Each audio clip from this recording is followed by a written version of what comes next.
But let's come back home, and the government will have to wait a little longer to begin installing CCTV cameras in major cities. That's right. Parliament's National Security Committee has instructed the state to suspend the signing of the security contracts with Safaricom. Ashamwilu has the details. Behind closed doors, the Interior Cabinet Secretary and his team sat before Parliament's Security Committee to defend the government's contract with Safaricom for the installation of a security surveillance system. And after the 3-hour session, the committee chairperson emerged to declare, "We have instructed the minister to actually suspend any signing of this contract." Criminals. Although the state has already set the ball rolling, even releasing an infomercial by the president to rally Kenyans behind the initiative, the MPs say government will have to wait.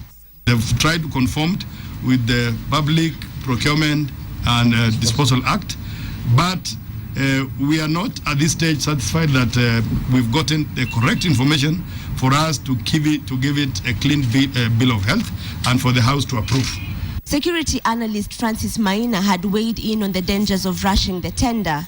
Safaricom is a private entity. They have no job description in our constitution to spy on behalf of the government. And there is no law through Parliament that has given them the mandate. The committee says expert opinion like that of Francis cannot also be ignored. Somebody can actually hack it, or even infiltration by terrorists or foreigners. So we've actually addressed those issues, and that is in the report of the committee. Last month, the president ignored protests from members of the National Assembly and instructed Treasury to pay 1.4 billion shillings owed to 2 firms linked to Anglo Leasing. It's not clear whether the executive will heed this new order from the Security Committee. The committee says it will release its report within the next few days after probing Safaricom CEO Bob Collymore, as well as the Communication Authority of Kenya.